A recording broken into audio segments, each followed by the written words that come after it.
Hola, bienvenidos. Qué bueno saber que están acá conmigo, con HRT.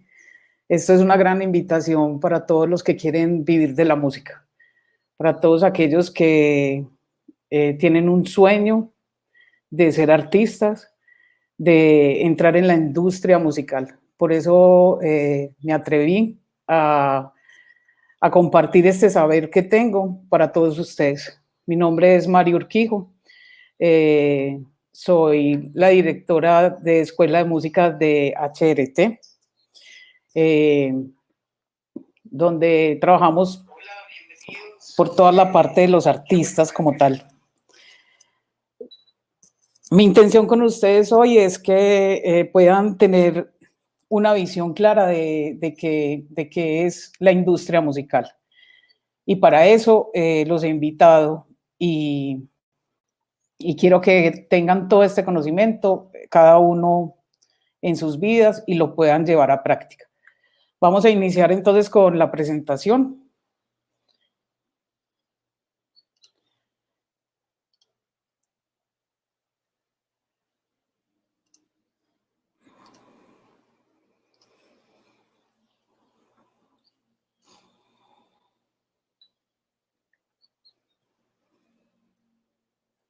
Esta es una saga que quiero compartir. Este es el episodio número 1.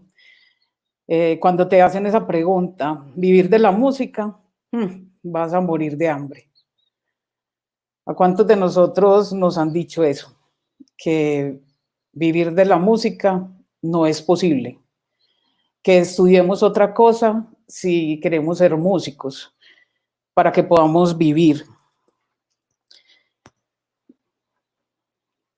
Quiero invitarte a que te hagas esta pregunta: ¿cuál es tu creencia? ¿Crees que eso sí es verdad? ¿Que vivir de la música, si uno se dedica a la música, se va a morir de hambre? ¿Que si tú eres músico no vas a poder generar dinero? Esa es una pregunta que quiero que te respondas de manera muy, muy sincera.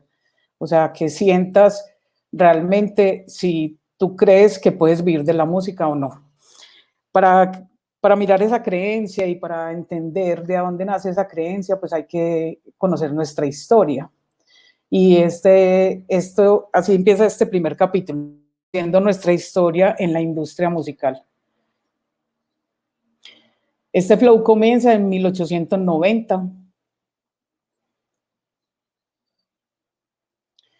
cuando se ve la primera forma de negocio de la música, los traveling shows.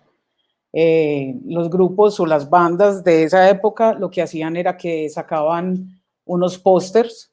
En esos pósters publicaban que iban a ir de pueblo en pueblo, como unas pequeñas giras, y la gente pues pagaba para ver su show musical como tal. Era un estilo como circense, más o menos se remite mucho a ese estilo. Cuando la gente pues veía el show en su pueblo, para poder reproducir la música, lo que hacían era que compraban las partituras, o sea, los music sheets, para poder ellos seguir en sus casas, reproducir la música y seguirla escuchando como tal. Era la manera como se reproducía la música en esa época. En 1896 aparece el piano roll. Era como un pedazo de papel con huequitos que uno metía en este piano roll, movía los pedales y el piano por sí solo arrancaba a tocar. O sea que ya no había que leer música ni había que tocar piano para poder escuchar la música. Y ahí aparece nuestra primera creencia en la historia. Entonces se nos acabó el negocio, ya no se venden partituras. ¿Qué vamos a hacer? O sea, porque el piano roll ya hace todo y nos quitó el negocio de las partituras. En 1920 aparecen los sellos, o sea, la parte de grabación y cómo se hacían los LPs, pues los LPs, no, los sencillos en ese momento, que se grababa una canción por un lado y se grababa la otra por el siguiente lado.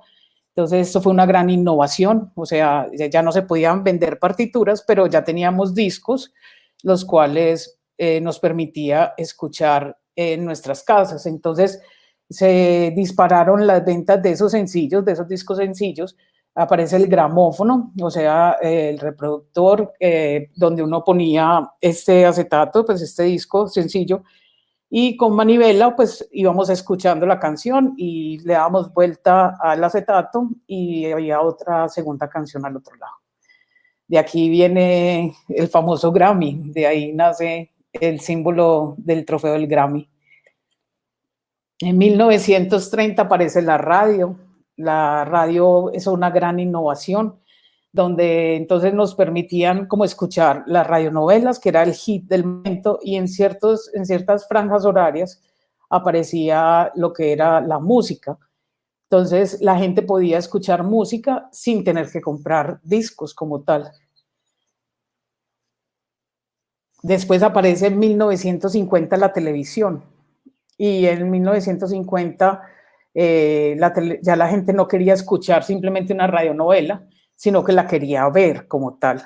Y entonces la radio como tal evolucionó a una franja musical, o sea, llenar todo su espacio de música como tal. O sea que cada vez la gente podía escuchar más música sin tener que tener como muchos discos en su casa.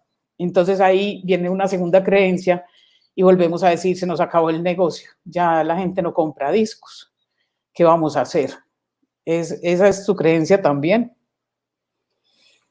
Llega la música en vivo a los bares como forma de entretenimiento, donde podíamos tocar en vivo para que la gente siguiera consumiendo.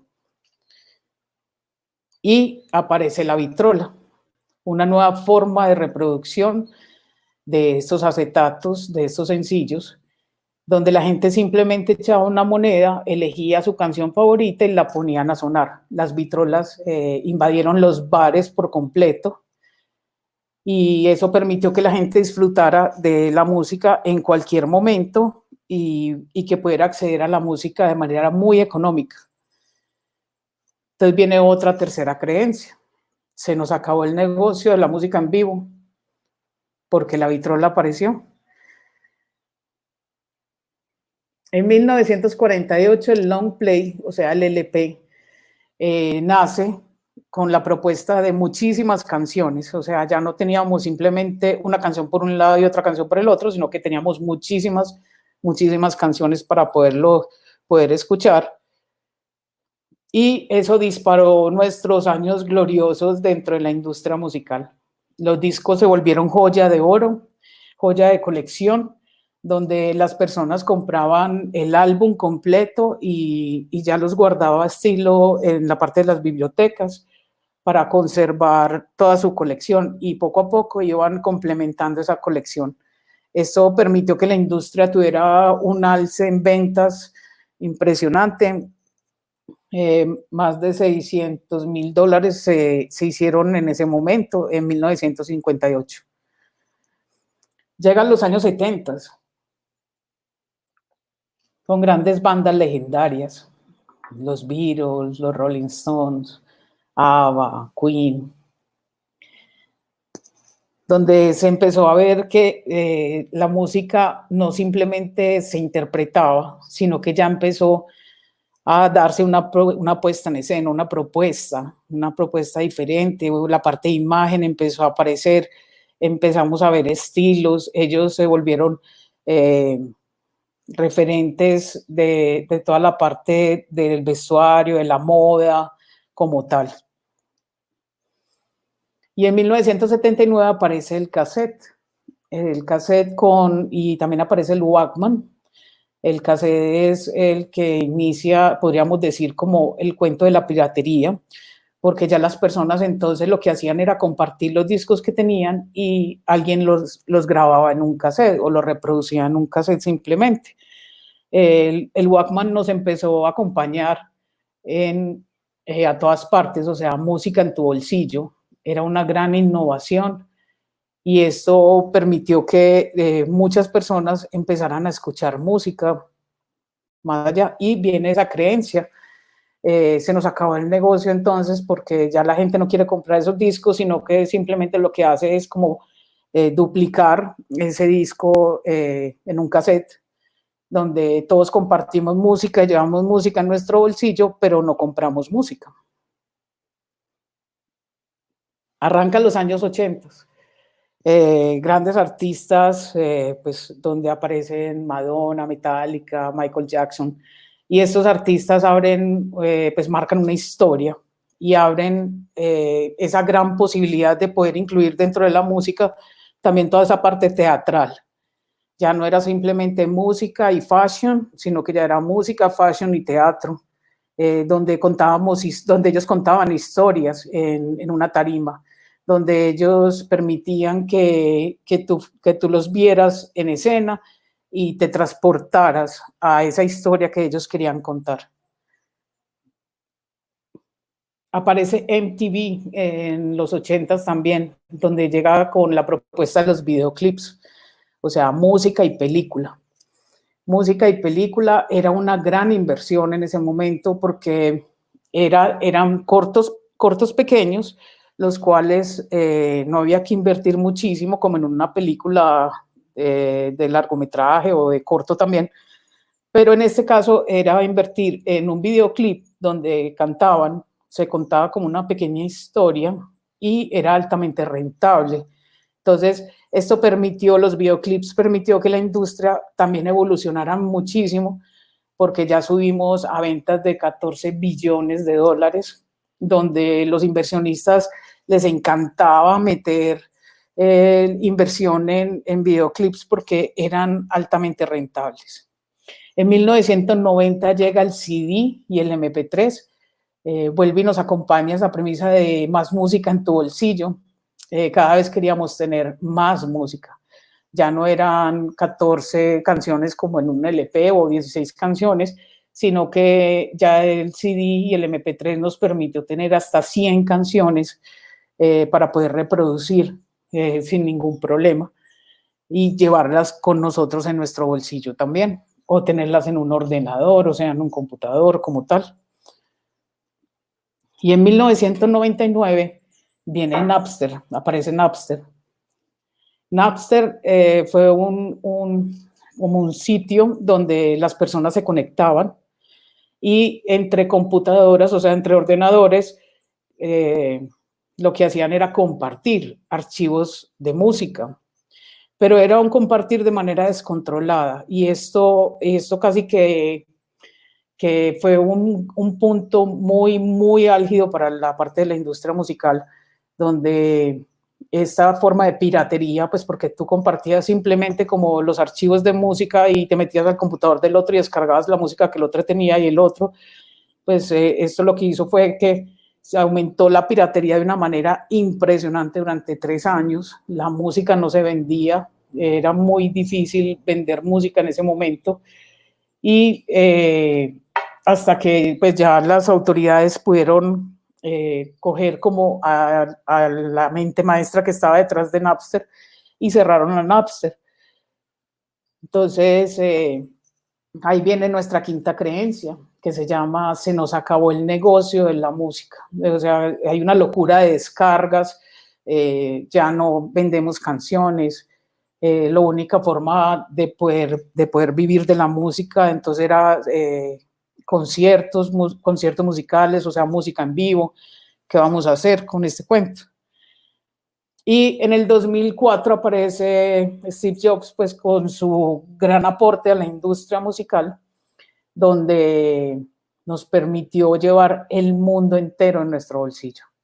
Steve Jobs lo que hace por la industria musical y por otras industrias, en el caso de la industria musical lo que él hace por nosotros es que formaliza la descarga de música, o sea, crea Apple Music, donde tú te puedes entrar a Apple Music, bajar tus canciones, vuelve otra vez a la cultura del sencillo, donde tú puedes bajar tus canciones, puedes hacer compras de esas canciones o puedes reproducirlas y meterlas, pues lógicamente dentro de tu iPod, lo sincronizabas con tu iPod para que pudieras llevar esa música a todas partes contigo. Steve Jobs creo que fue uno de nuestros grandes salvadores a nivel de esa industria, porque terminó con eso que Napster había traído como tal.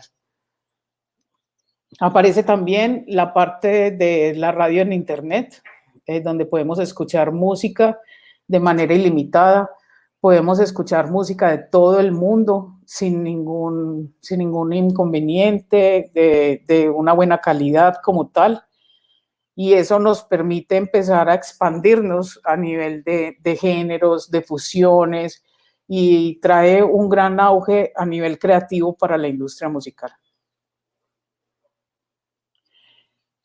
Llegan las plataformas digitales, o sea, música en la nube, todo lo que hoy en día estamos viviendo, que se llama reproductores en línea, o sea, toda la parte de estas tiendas digitales de distribución como iTunes, Spotify, Amazon Music, Google Play, Deezer, todas estas plataformas nos permiten a través de un solo clic llegar al mundo entero. Y esto abre grandes posibilidades para nuestra industria, porque podemos acceder a ella sin ningún problema, podemos acceder a ella de manera fácil, de manera económica, de manera rápida, o sea, tu música se puede expandir de manera rápida simplemente a través de un clic. 2020, quédate en casa, lo que estamos viviendo en este momento, donde entonces los conciertos ya no se pueden hacer, o sea, porque a raíz de lo que estamos viviendo no podemos estar en aglomeraciones para podernos cuidar entre todos y no irnos a infectar, y empieza toda esta parte del auge digital como tal. Entonces los artistas empiezan a evolucionar sus músicas no solamente a través de las plataformas digitales, sino que también a través del streaming, para poder ser canal de comunicación. Hoy en día somos mensajeros de marcas a través de nuestros streaming. Las marcas ven en nosotros posibilidades de poder generar contenido como tal. Entonces, ¿qué estamos pensando nosotros en este momento? Que es 2020, que estás en tu casa, que eres artista. Yo te quiero hacer una pregunta. ¿Tú tienes música en plataformas? ¿No las tienes? ¿Qué estás pensando? Que como se acabaron los conciertos, entonces ya vas a morir de hambre, ese tipo de cosas. Yo quiero invitarte a que hagas esa pregunta, o sea, quiero saber cuál es tu creencia. Si crees que en este momento se acabó todo, o sea, si en ti está esa falta de esperanza, o crees que estamos en el mejor momento. Yo diría que estamos en un grandioso momento. Y esa es mi invitación para ustedes, que este es el gran momento en que podemos hacer estallar la industria musical. La herramienta digital, o sea, la parte de virtualización, la parte digital como tal, nos permite acceder al mundo entero. Entonces, si tú estás en casa en este momento, eres artista, yo quiero invitarte a que mires qué oportunidades tienes como artista. Quiero invitarte a que empieces a crear, porque si nos damos cuenta en este recorrido de la historia de la industria musical, has visto que cada momento en que pensamos que hay una crisis o una falta ya de ventas, nace algo nuevo. A eso estamos llamados hoy a hacer, a crear algo nuevo, a ser autores de nuestra historia. A ninguno nos han dado el mejor momento que este. O sea, anteriormente habían momentos para cambiar la historia. Este es nuestro gran momento. Yo quiero invitarte a que empieces a pensar diferente, que te rediseñes. La música no solamente es dictar clases. Vivir de la música no solamente es dictar clases, vivir de la música no solamente es tener un concierto en un bar o un gran concierto con miles de personas. La música, la industria musical va muchísimo más allá. Incluso dentro de la industria musical existen grandes profesionales que ni siquiera son músicos. En mi caso personal, yo soy publicista, tengo énfasis en toda la parte de marketing digital. Amo crear marcas personales, o sea, la parte del branding. Por eso me he nombrado Talent Brand Manager, o sea, el manager de los talentos de las marcas. Eso para mí es un honor en este momento poner a mi disposición todo mi conocimiento para que ustedes, cada uno de ustedes se vea como empresa, como artista. Y esa es mi invitación, a que ustedes vivan de la música. Y quiero invitarlos a que me acompañen mañana en el episodio 2, porque el menú está servido y nosotros no nos vamos a morir de hambre. Así que para todos aquellos que quieren conocer qué es lo que sigue, cómo puedo vivir de la música, cómo se come ese menú, quiero invitarlos mañana 8 de la mañana para que conozcan lo que sigue. Los invito a suscribirse a nuestro canal de Telegram para que puedan recibir de forma directa el link. En nuestro canal de Telegram les voy a compartir un pequeño ejercicio que deseo que hagan cada uno antes de ver el episodio de mañana, para que puedan aterrizar toda esta idea y todo este saber que acabo de compartir con ustedes. Quiero invitarlos entonces a que se suscriban a nuestro canal de Telegram. El canal se nombró El Menú Está Servido. Y quiero que también se suscriban a nuestras redes sociales para que no se pierdan ningún detalle, porque en cada una de ellas vamos a estar compartiendo con ustedes cada material, cada ejercicio en diferentes plataformas como tal. Entonces los invito a que no se queden simplemente con esta información, porque lo que sigue es muchísimo, lo que tenemos para darles a ustedes es muchísimo, y queremos que realmente nuestra industria musical la estalle en este momento, o sea, que nuestros artistas saquen adelante toda esta posibilidad que tenemos en nuestras manos, el poder de crear, el poder de llevar mensajes, el poder de ser influencers de manera positiva dentro de las vidas de las personas. No hay nada más lindo que un mensaje en una canción. Los sonidos de una canción nos permiten manejar esa emocionalidad como tal en cada uno de los seres humanos. A eso te quiero invitar. Entonces, a que nos sigas en nuestras redes sociales, te suscribas a nuestro canal de Telegram para poderte enviar de manera directa la parte del link. Si te gustó, pues manito arriba, lógicamente, y los espero con todo el corazón mañana 8 a.m. Muchos me han preguntado por qué la hora y quiero compartirles. Y es que si tú estás dispuesto a ir por un sueño, tienes que levantarte y despertar. Así que esa es la invitación. Si quieres ir por tu sueño de vivir de la música, mañana nos vemos a las 8 en punto. Gracias y un feliz día para todos.